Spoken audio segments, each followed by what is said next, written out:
Today I want to speak about one of the strangest and most provocative works Sigmund Freud ever wrote, Moses and Monotheism. It's not a comfortable book. It's not a devotional book.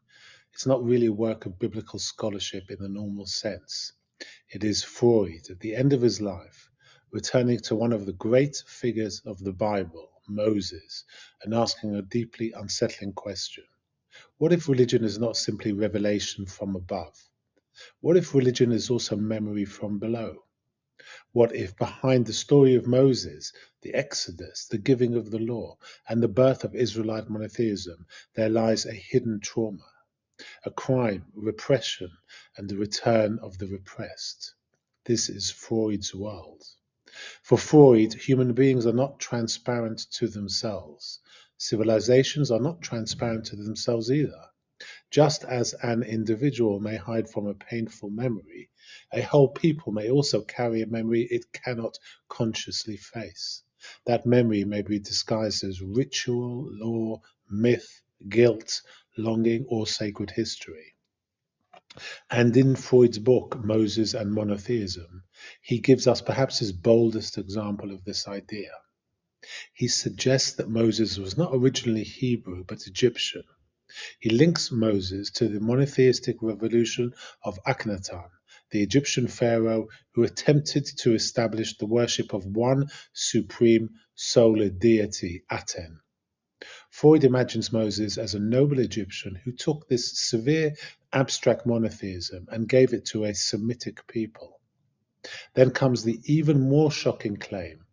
Freud suggests that the people eventually rebelled against Moses and murdered him. This murder was then repressed, forgotten, buried, but not truly erased. It returned later in the form of guilt, law, religious intensity, and the powerful moral demands of Jewish monotheism. Now, historically, this is obviously highly speculative. Most biblical scholars would not accept Freud's reconstruction as reliable history.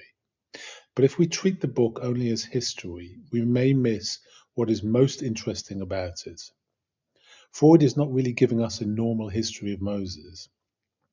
He is giving us a psychoanalysis of religious memory. He is asking, what is the psychological cost of monotheism? What does it mean for a people to live under the authority of one invisible God, one law, one moral demand, and one overwhelming Father? To understand this, we have to go back to one of Freud's earlier works, Totem and Taboo. There, Freud develops one of his most famous and controversial myths, the primal father. He imagines an ancient horde ruled by a powerful father who possesses the women and dominates the sons. The sons, frustrated and excluded, eventually unite, kill the father, and consume him. But after the murder, they are overwhelmed by guilt. The dead father becomes more powerful than the living father ever was. The sons then establish prohibitions, taboos, and rituals in his name. In other words, law is born from guilt. Religion is born from ambivalence. The father is hated, killed, mourned, internalized, and worshipped. Now, this story is not anthropology in the modern sense. It is Freud's myth of civilization, but it tells us something crucial about how Freud sees religion. Religion, for him, is never just belief. It is bound up with desire, fear, guilt, obedience, rebellion, longing, and the Father. So when Freud turns to Moses, he sees him as a father figure. Moses is the one who gives the people the law. Moses is the one who leads them out of bondage. Moses is the one who stands between the people and God. Moses is severe, commanding, lonely, and morally demanding. He does not offer the people an easy religion of images, comfort, or fertility. He gives them something difficult, an invisible God, a moral law, and a destiny that separates them from other nations. And here, Freud's own ambivalence becomes very important. Freud was Jewish. but he was not religious in the traditional sense. He did not believe in the God of the Bible as a believer does. He saw religion largely as illusion, wish fulfillment, and a lingering need for a father. And yet, Freud never simply walked away from Judaism. He remained deeply marked by it. He admired the Jewish capacity for intellectuality, ethical seriousness, renunciation of images, and survival through suffering. So, Moses and monotheism is not merely an attack on Judaism. It is much more complicated than that. It is Freud trying to understand the psychic origin of the tradition to which he himself belonged. Why did Jewish monotheism have such staying power? Why did it create such moral intensity? Why did it produce such a powerful sense of election, guilt, discipline, and historical mission? Freud's answer is uncomfortable because beneath it lies trauma. The people killed the father, repressed the memory, and then carried the guilt as religion. Now, whether or not one accepts this as history, it is psychologically fascinating. Freud is saying that what is forgotten does not disappear, it returns. The repressed returns not as a clear memory, but as symptom, repetition, ritual, law, or obsession. A person who has forgotten a childhood wound may still live according to its shape. They may repeat it in relationships. They may fear things they cannot explain. They may feel guilt without knowing its source. They may obey an inner command whose origin they cannot name. Freud applies this to a people. The murder of Moses is forgotten, but the guilt remains. The law becomes more powerful. The dead father becomes internalized. The religion intensifies. And here we come to one of the deepest themes in Freud, ambivalence. We do not simply love the father, we also resent him. We do not simply obey authority, we also wish to overthrow it. We do not simply desire freedom, we also fear it. Moses, as Freud imagines him, is both liberator and burden. He frees the people from Egypt, but he also gives them a demanding God. He leads them out of slavery, but into law. He saves them, but also disciplines them. This is psychologically very true. Every liberator disappoints us eventually, because liberation is not the same as comfort. To be freed from slavery is not yet to be free in the soul. The Israelites leave Egypt, but Egypt remains inside them. They complain. They long for the flesh pots of Egypt. They fear the wilderness. They want security. They want a visible God. They want a calf of gold. This is one of the great psychological insights of the Exodus story. People may be freed externally before they are free internally. You can take a person out of slavery, but that does not immediately remove the slave mentality. The familiar prison can feel safer than the terrifying openness of freedom. Freud would understand this deeply. For him, civilization itself depends on renunciation. We give up immediate gratification in order to live under law. We give up instinctual freedom in exchange for security, culture, morality, and social order. But we never give it up happily. Something in us resents the law, even while we need it. So Moses becomes the figure who brings the painful gift of civilization. He says, no idols, no easy gods, no visible image, no return to Egypt, no surrender to instinct, no worship of the golden calf. There is only the invisible God and the law. From a psychoanalytic point of view, this is a tremendous shift. The divine is no longer something you can see, touch, sculpt, or possess. God is not an image. God is not an object. God is not a magical charm.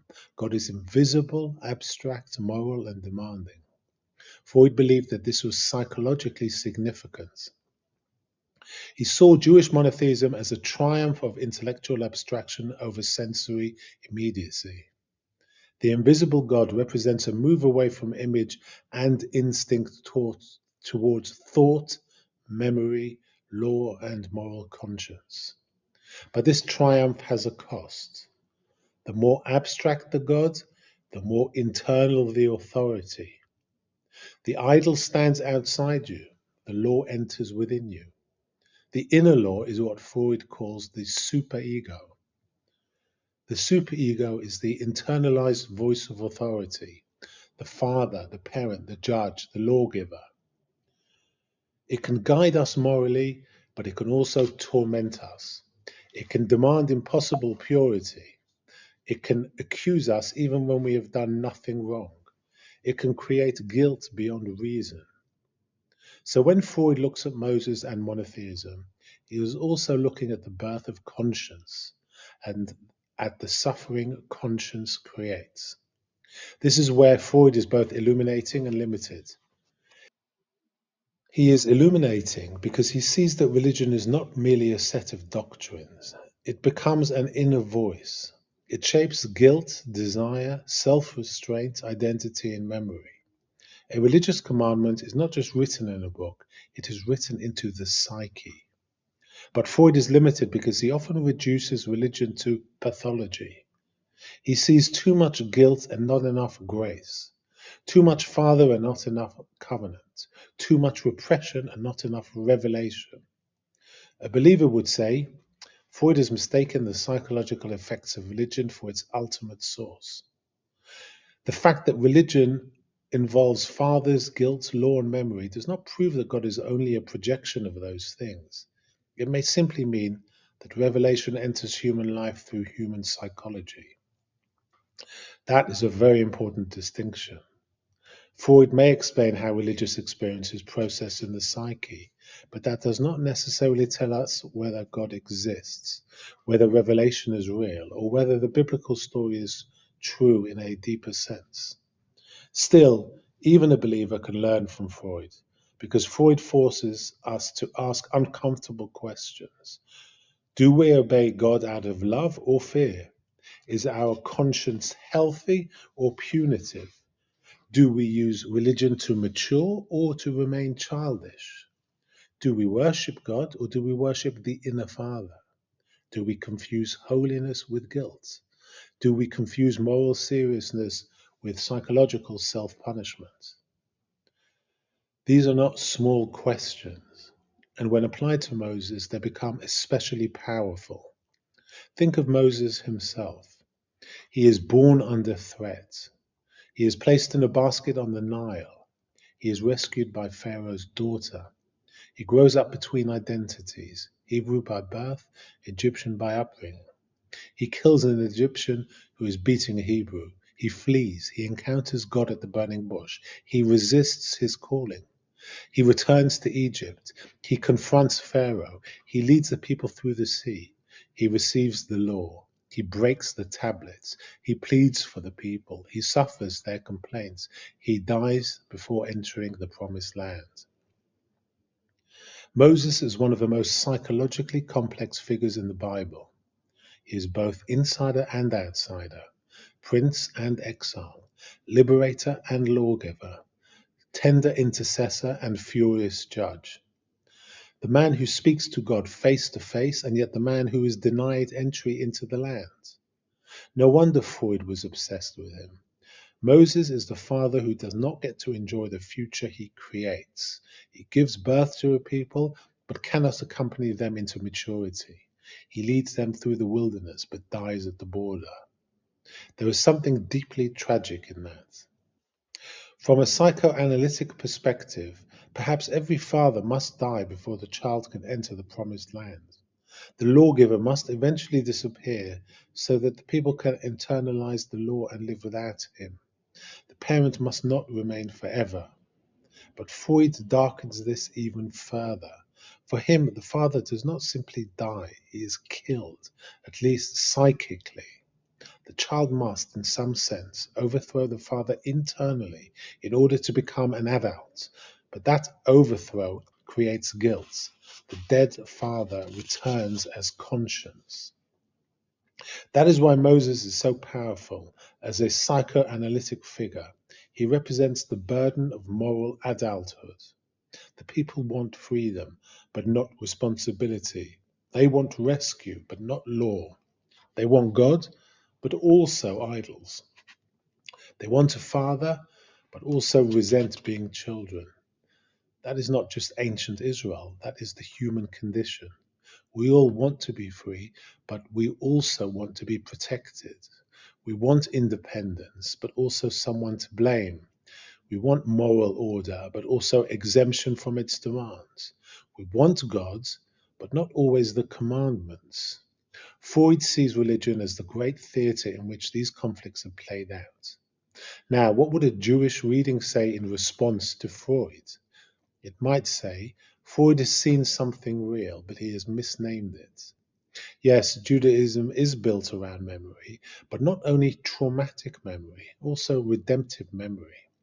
Remember that you were slaves in Egypt. Remember the Sabbath day. Remember what Amalek did to you. Memory in Judaism is not simply the return of repression, it is moral formation. The past is remembered so that the present may be sanctified. Yes, Judaism is built around law, but law is not merely the dead father's command. It is covenant, it is relationship, it is the shaping of a holy life. Yes, guilt exists, but so do repentance, repair, return, forgiveness, and joy. So Freud's reading is partial. He sees the wound, but not always the healing. He sees the father, but not always the partner. He sees prohibition, but not always love. He sees repression, but not always discipline freely embraced. And yet Freud remains indispensable because he unmasks the false innocence of religion. He will not let us pretend that piety is always pure. Religious life can be mixed with fear, guilt, aggression, dependency, rivalry, and the need for authority. Freud makes us ask, what unconscious forces are hiding inside our noblest beliefs? The question is uncomfortable but valuable. A mature faith should not be afraid of psychoanalysis. If faith is true, it can survive being examined. And if parts of our religion are actually fear, neurosis, or inherited guilt, then we should want to know that. Perhaps Freud's greatest contribution is not that he explains religion away, but that he forces religion to become more honest about its psychological depths.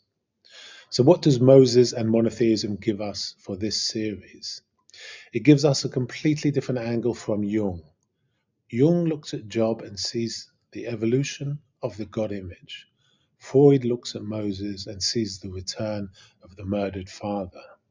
Jung is interested in wholeness, archetype, shadow, and symbolic development. Freud is interested in repression, guilt, fatherhood, law, and ambivalence. Jung asks, what is God becoming in the human soul? Freud asks, what unresolved human conflict created the need for God? Both are profound, both are dangerous, and both are incomplete. And both help us read the Bible not as a flat moral instruction book, but as a vast archive of psychic truth. In the end, Freud's Moses is not the Moses of traditional faith. He is not simply the prophet who speaks with God, nor the faithful servant who leads Israel through the wilderness. Freud's Moses is the father of a civilization built on memory, guilt, renunciation, and law. But even if we reject Freud's historical theory, we can still take seriously his psychological insights. The law is not easy. Freedom is not easy. Memory is not easy. And the Father, whether loved or hated, never simply disappears. Moses stands at the beginning of a people's moral consciousness. He leads them out of Egypt, but he also leads them into the burden of responsibility. That is why the story still speaks, because we too are always leaving Egypt. We too are always tempted by golden calves. We too want freedom without discipline. We too resent the very laws that make us human. And perhaps that is the deepest psychoanalytic meaning of Moses. He is the figure who tells us that liberation is only the beginning. After the sea opens, after Pharaoh fails, after the chains are broken, the real work begins. The wilderness begins. The law begins. Memory begins. And the human soul must decide whether it truly wants to be free.